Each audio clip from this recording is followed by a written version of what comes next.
สวัสดีครับสวัสดีครับวันนี้เรามาตามถนนสาย1006นะครับแยกตรงกันควงสังกะแปงมาทางซ้ายมือนะครับเนาะมาตามถนน6021เส้นนี้จะสังเกตตั้งขวามือมีลานกว้างนะครับแล้วก็มีถนนน้อยๆแยกตรงเข้าไปยังหัววัดสีขาวๆเนาะครับเราจะหันหัววัดสีขาวๆนั่นนะครับไปครับไปกับโกตีโวโกเหมือนเดิมครับลุงตีมาโวเหมือนเดิมเนาะครับวันนี้เรามาวัดสันกำแพงหลวงครับ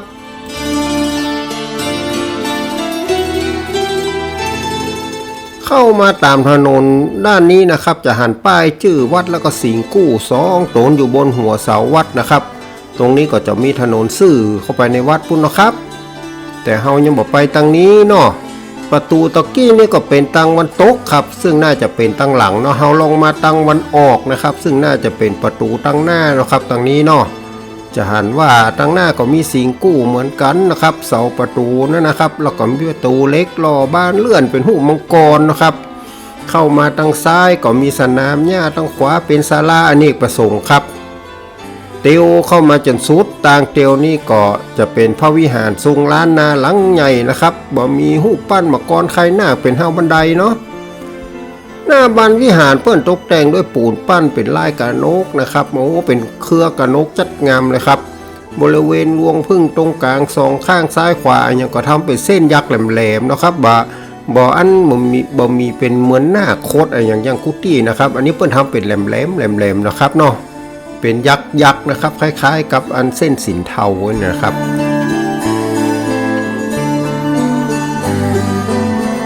แต่บริเวณใบละกานาคสนุ่งหางหงอย่างนี้ก็จะมีลวดลายมะกรคายนาคสีทองเลยนะครับ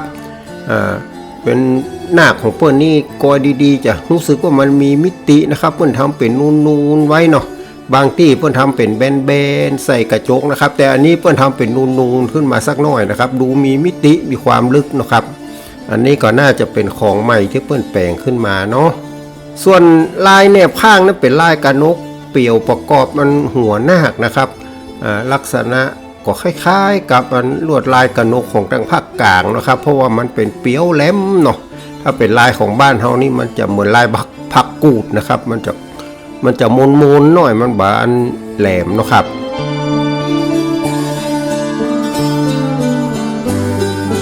ผนังตั้งหน้าวิหารนี่ก็จะเป็นภาพวาดเรื่องราวพุทธประวัตินะครับก็ประตูวิหารเพื่อนทำเป็นซุ้มพญานาค3ชั้นเนาะตรงกลางมีรูปเทพาลักษ์กับลังอันกำมันเครือไว้นะครับ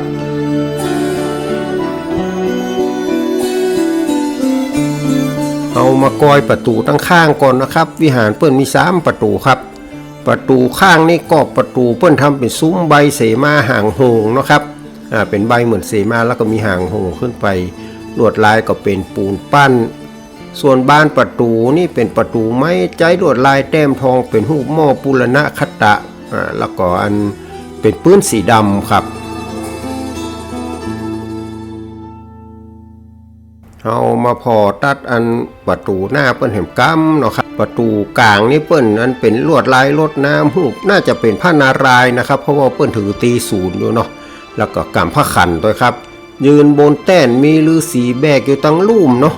หลังมันก็จะเป็นพื้นหลังสีดำครับเป็นลายรดน้ำเนาะแบบใจแต้มคำนะครับอันนี้น่าจะเป็นลายรดน้ำครับพื้นหลังเป็นสีดำแล้วก็มีดอกไม้ร่วงมีอย่างงามเหมือนกันนะครับจากหน้าวิหารนี่เราลองมาตั้งใต้ของวิหารนะครับวันนี้หน้าวิหารเปิ้นบ่เปิดนะครับเนาะก็จะหันว่าเปิ้นมีถนนคอนกรีตกว้างขวางแบ่งเป็นสัดเป็นส่วนนะครับด้านนี้ก็จะมีศาลาอเนกประสงค์ชื่อว่าศาลาบัวแก้วอีกนะครับเนาะเที่ยวหันตั้งหน้านี่นะครับแต่เราก็เที่ยวมาตามถนนนะครับโอ้ถนนก็เป็นคอนกรีตกว้างขวางราบเรียบดีนะครับถัดไปเขาจะเห็นอาคารทรงสูงนะครับเป็นอุโบสถเนาะมีกำแพงแก้วล้อมรอบตอนนี้อยู่ระหว่างบูรณะอยู่นะครับกำลังซ่อมแซมกันเป็นการใหญ่ครับ โบสถ์นี่ก็ตกแต่งด้วยลวดลายปูนปั้นเป็นลายกระนกเปลวเหมือนกันครับ ซุ้มประตูของเปิ้นนี่นะครับทำเป็นทรงปราสาทซ้อนกันประดับด้วยลายกระจังนะครับเป็นทรงปราสาทเป็นจันขึ้นไปแล้วก็มีกระจังเหมือนเป็นห้องกระจังตาอ้อยอย่างนี้นะครับเรียงกันเป็นแถบไปเลยนะครับส่วนบ้านประตูไม้นี่เป็นไม้แกะสลักลวดลายเทวดาถือพระขันเนาะอยู่ท่ามกลางเครือดอกพุตานเขาก็จะหันด้วยทั่วไปจะคล้ายๆอย่างนี้นะครับที่น่าสนใจแฮมอันของเปิ้ลก็คือเราประตูนี่เปิ้ลแกะลวดลายเป็นลายลูกฟักนะครับแล้วก็เป็นลายรักร้อยเป็นแถบยาวไปตามแนวตั้งของเราประตูนะครับแล้วก็ปิดท้องไว้อย่างสวยงามเลยนะครับก็จะหันว่าเราประตูนี่เปิ้ลเด่นเลยเนาะ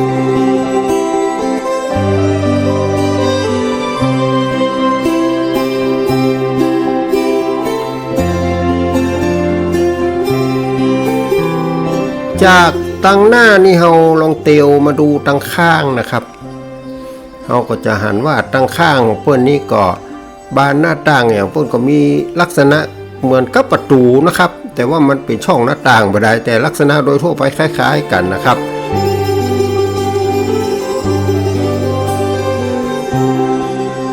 มากอยตั้งหลังครับตั้งหลังนี่มีประตูอยู่2ช่องนะรูปแบบก็เหมือนกับประตูด้านหน้านะครับแต่ว่าช่องมันจะน้อยกว่าน้อยนะครับก็จะเป็นทรงปราสาทนี่นะครับแล้วก็มีลายกระจังนี่นะครับมีเล้าประตูอย่างก็ทำเหมือนกันเขาลองมากอยตั้งในเนาะวันนี้มีโอกาสดีเข้ามาในโบสถ์เปิ้นครับพอดีว่าเปิ้นกำลังบูรณะเนาะในอุโบสถนี่ก็จะหันว่าตอนนี้เรียบง่ายครับผนังสีขาวบ่มีการตกแต่งลวดลายใดๆเลยนะครับสูตรอาคารทางด้านวันตกนี่ก็มีพระพุทธรูปตั้งอยู่เนาะปางมารวิชัยนะครับปิดทองเหลืองอารามทั้งองค์เลยตั้งอยู่บนแท่นแก้วเปิ้นนี่ใจกระจกสีมาทำเป็นลวดลายนะครับเป็นลายบัวคว่ำพ่องบัวหงายพ่องนี่นะครับเป็นลายกระจังพ่องลายลูกฟักพ่องก็เลี้ยงไล่ไปตามนั้นเรื่องตำราวมันนะครับส่วนทางลุ่มซูดนั่นก็เป็นลายขาสิงเนาะ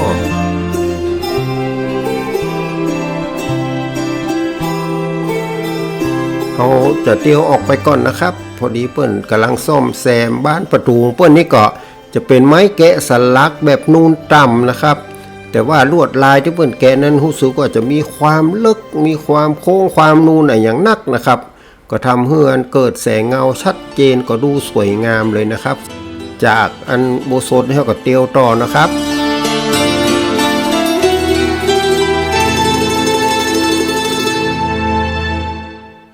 เขาเตียวมาตั้งวันโต๊ะผ่านวิหารนะครับ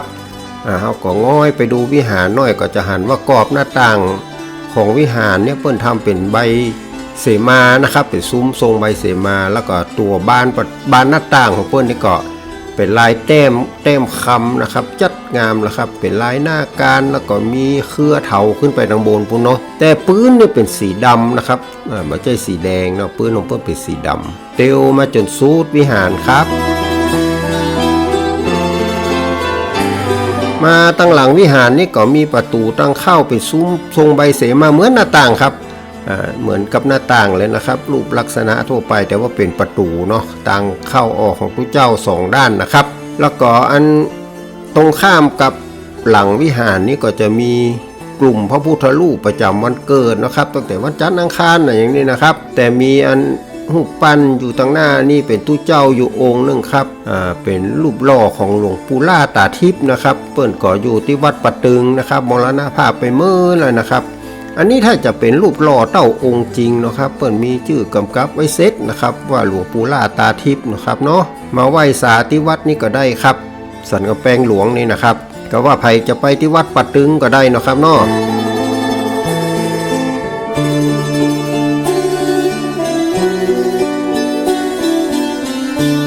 ปั้นพระประจำวันเกิดเปิ้นก็งามเป็นสีทองเรียงตามลำดับไปนะครับสุดท้ายนี้เป็นวันเสาร์เนาะปางนาคปกนะครับองค์แรกพุ่งก็จะเป็นวันอาทิตย์นะครับไล่มา7 วันพอดีเฮามีโอกาสได้เข้ามาในวิหารครับเข้ามาดูในวิหารเปิ้นสักหน่อยอาจจะมืดสักหน่อยนะครับ วิหารเปิดก็มีเสากลมรองรับโครงสร้างหลังคาแบบม้าตั้งใหม่ไปเสาไม้นะครับเสาเก่าโบราณแตะปลายสุดอาคารปูนหันไกลๆปุ้นก็จะเป็นกลุ่มพระประธานเนาะครับเอามาดูเสาไม้เพิ่นก่อนนะครับโอ้ก็มีร่องรอยที่ชำรุดไปพ่องแล้วเนาะครับมีการแซมการซ่อมนะครับซ่อมแซมปิดปะพ่องนะครับมันก็ชำรุดไปห้องเป็นบางส่วนเนาะครับตัวเสาเปิ้นก็สีแดงครับตกแต่งลวดลายเต็มทองเป็นแบบอย่างล้านนาเลยครับลวดลายอย่างงามนะครับแต่ละต้นละต้นเป็นลายทองบนปื้นสีแดงนะอันนี้ก็จะเป็นฮีดบักเก่านะครับส่วนองค์พระประธานนั่นเปิ้นไล่ทองจนเหลืองอลามทั้งองค์เลยนะครับตั้งบนฐานแท่นแก้วยกสูงขึ้นไปครับผนังตั้งหลังนั่นก็จะเป็นภาพวาดนะครับภาพวาดสีน้ำมันเป็นเรื่องราวพุทธประวัติตั้งแต่ทรงประสูติอะไรอย่างนี้นะครับส่วนตรงกลางนั่นก็จะเป็นต้นโพมีแม่น้ำมีพญานาคโอ้ม่วนดีครับเพื่อนเขียนไว้จัดม่วนนะครับ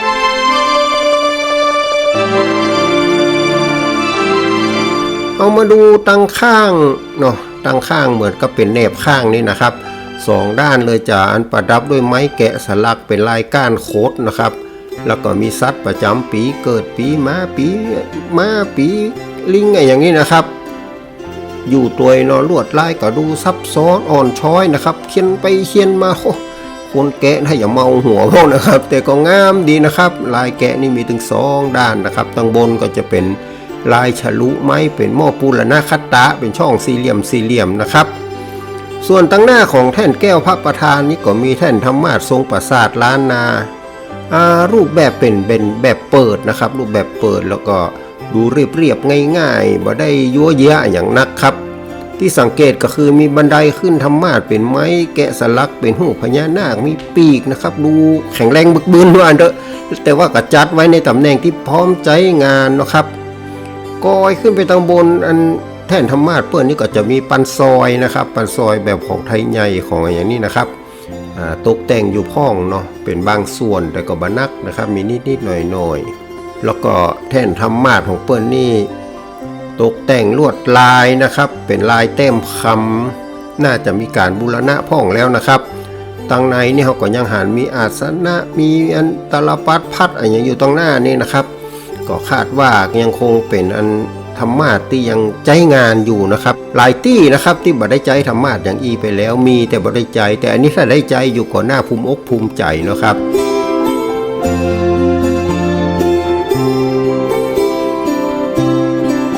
เราก็มาดูตรงหน้าพระประธานนะครับก็ตั้งโต๊ะบูชาไว้มีดอกไม้สวยงามนะครับบูชาพระพุทธเจ้ามีพระเจ้าประจำวันเสาร์นาคปกตั้งอยู่นะครับส่วนองค์พระประธานเปิ้นนี่ก็ตั้งอยู่ตรงกลางปางชนะมารนะครับมีพระอัครสาวกซ้ายขวาแท่นแก้วประดับกระจกสีจัดงามนะครับแท่นแก้วของเปิ้นนี่เป็นสีแดงนะครับแล้วก็ประดับเป็นลวดลายบัวคว่ำบัวหงายลักร้อยอย่างเต็มเลยนะครับบนพื้นสีแดงก็กระจกเปิ้นสีเหลืองผ่องสีเขียวผ่องก็งามครับเอามาดูพระพุทธรูปถึง3องค์ที่นั่งบนแท่นฐานนั่นก็จะเป็นฐานยกสูงขึ้นมาหน่อยครับประดับกระจกสีเป็นลายบัวหงายแล้วก็มีอย่างขององค์พระประธานนี่ก็จะมีดอกบัวตูมขึ้นมาโดยนะครับแทรกกับลายกลีบบัวหงายเนาะอันนี้ก็งามดีครับบอกให้ได้ล่ามหันที่มีดอกบัวตูมแทรกนี่นะครับแต่ก็งามครับข้างๆแท่นแก้วพระประธานนี่เขาหันมีโต๊ะอยู่ตวงครับเป็นโต๊ะวางของกันพวกเนาะรูปแบบลวดลายงามขนาดเลยครับคล้ายๆกับแบบลวดลายแบบของฝรั่งนะครับอันนี้เหมือนของฝรั่งถ้าเขาจะมโนไปก็เหมือนรัชกาลที่5นี่นะครับสมัยรัชกาลที่5นี่นะจัดงามเลยครับต้องรักษาไว้เนอะเตียวมาตรงหลังวิหารนี่ก็จะหันว่ามีพระธาตุพระเจดีย์นี่นะครับองค์จัดใหญ่นะครับสีทองเป็นรูปทรงหลักคังแล้วก็เป็นแบบเหลี่ยมย่อมุมตั้งบนฐานย่อมุมเป็นจันนะครับตั้งลุ่มสุดก็เป็นทางเฉียงย่อมุมเหมือนกันเนาะบริเวณกำแพงแก้วนี่จะมีซุ้มน้อยๆนะครับเพื่อตั้งอยู่บริเวณมุมถึง4มุมเลยนะครับ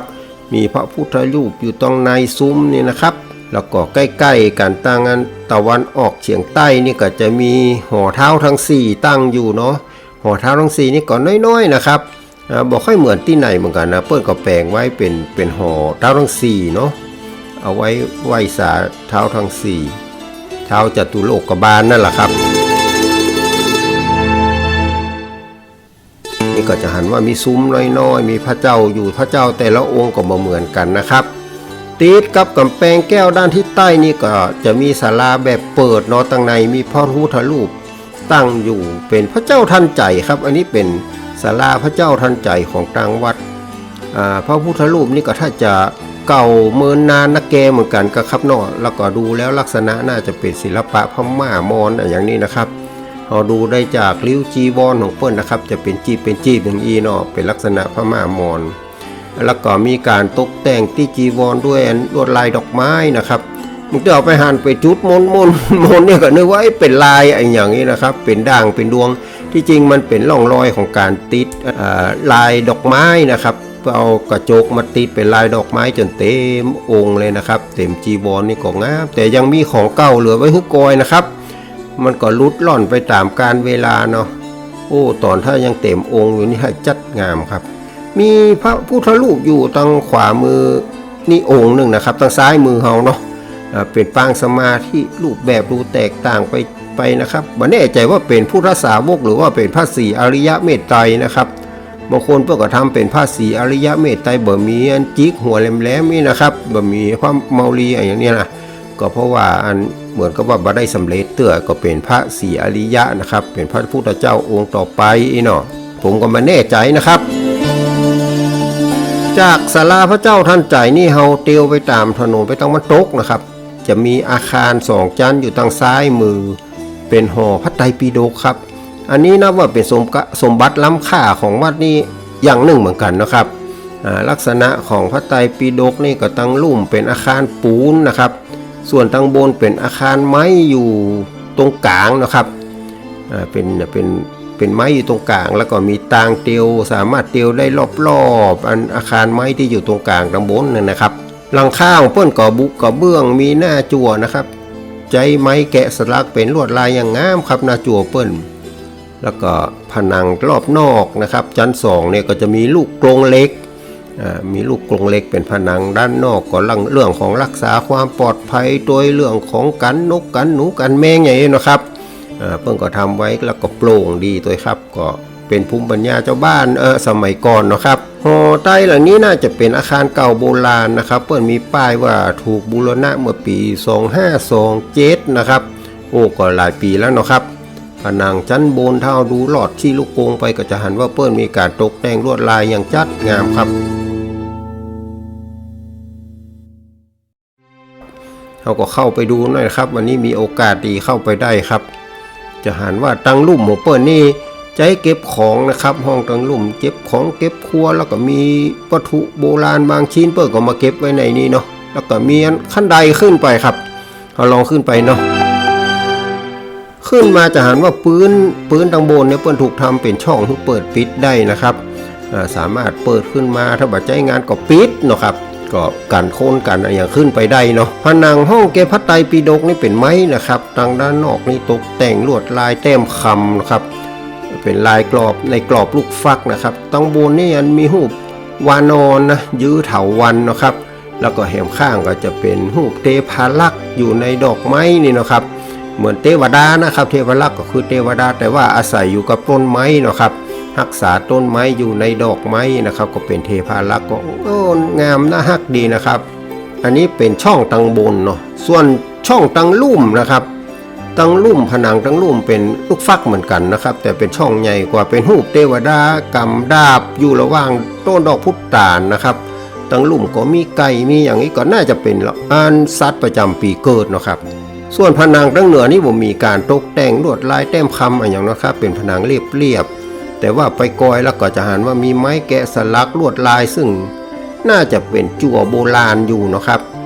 แล้วก็ไปหั่นใส่ตุงกระด้างนะครับเป็น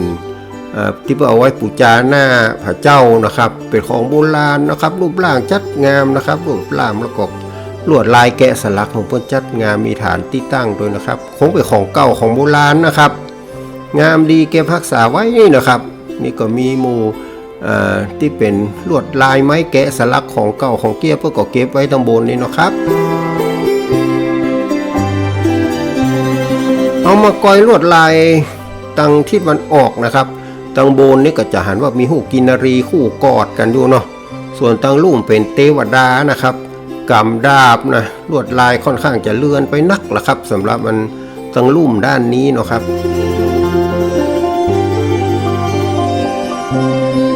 ส่วนตังขวานี่นะครับตังลุ่มนี่จะเป็นกระต่ายนะครับน่าจะเป็นนั้นปีเกิดปีกระต่ายส่วนที่น่าสนุกสนานก็จะหันว่ามีเทวดากีบบุรีด้วยนะในมือเพิ่นกีบบุรีไว้นะครับแล้วก็อันส่วนดอกพุตานแล้วก็มีใบหน้าหรือว่ามีรูปหน้าของคนซึ่งก็คงเป็นเทพารักษ์นี่นะครับอันนี้เขียนไว้ก็บ่ค่อยหันที่ไหนนะครับมาหันที่นี่เนาะเป็นสมบัติล้ำค่าได้ครับเหนือขึ้นไปก็มีหูพญาครุฑเกาะอยู่ระหว่างต้นไม้นะครับรูปร่างดูแปลกๆเนาะครับส่วนผนังทางเหนือนี่ก็จะมีหูมังกรอยู่ทางบนนะครับเนาะมีมังกรอยู่ด้านซ้ายด้านขวาแต่จะหันว่ามังกรนี่หันหน้าไปทางเดียวกันนะครับแล้วก็ลักษณะท่าทางอาจจะแตกต่างกันหน่อยแต่ก็จะทำเมื่อเราเห็นอิทธิพลทางวัฒนธรรมในยุคนั้นนะครับว่าก็คงมีคนจีนคนอย่างที่มาทำมาค้าขายนะครับมีส่วนในการก่อสร้างตัวก็มีลายจีนเข้าไปตัวนะครับอาจจะมีความนิยมตัวว่าอันเถอะที่น่าสนใจคือรูปเทวดาสูบบุหรี่เนี่ยนะครับ คงจะเป็นนั้นวัฒนธรรมนิยมในสมัยนั้นนะครับส่วนทางซ้ายนี่จะหันว่าทางลุ่มเปิ้นเป็นงูเล็กเนาะก็น่าจะเดาได้นะครับว่ามันน่าจะเป็นนั้นสัตว์ประจำปีเกิดผมเดาไว้นะครับเนาะมีดดาบของเปิ้นนี่ก็เป็นโก้งเหมือนดาบของคนเมืองเฮาเนี่ยนะครับส่วนลวดลายเครือเถาบริเวณกรอบลูกฟักนี่ก็จัดงามเลยครับมีลีลาการจัดวางที่งดงามเนาะรูปแบบศิลปะทั้งหลายทั้งปวงนี่ก็น่าจะเป็นศิลปะพื้นถิ่นนะครับของคนฝีมือช่างท้องถิ่นซึ่งจะหาดูได้ยากแล้วครับอันนี้ก็เป็นสมบัติล้ำค่านะครับของเมืองสันกำแพงของเมืองเชียงใหม่ของเมืองไทยนะครับต้องควรจะดูแลรักษาช่วยกันนะครับปีช่วยหนึ่งน้องช่วยสองอย่างก็ว่ากันไปนะครับตรงประตูตั้งเข้านี่ก็มีรูปทวารบาลนะครับเพื่อนก็เขียนไว้เป็นรูปทวารบาลครับก็เลื่อนไปขนาดแล้วครับตรงประตูทางเข้าเอาก็ลงมาตั้งลุ่มนะครับจะหันว่ามีไม้แกะสลักเป็นรูปหม้อปูรณะคตะงามขนาดครับอ่อนช้อยขนาดสงสัยจะเป็นหัวเตียงเนาะครับมาแน่ใจเหมือนกันแล้วก็ยังมีไม้แกะสลักเป็นรูปดอกพุตานนะครับน่าจะเป็นส่วนที่เอาไว้ตกแต่งแนบข้างอาคารนะครับพื้นหลังก็ใช้กระจกตะกั่วแบบโบราณนะครับที่พวกว่ากระจกจืดนะเนาะ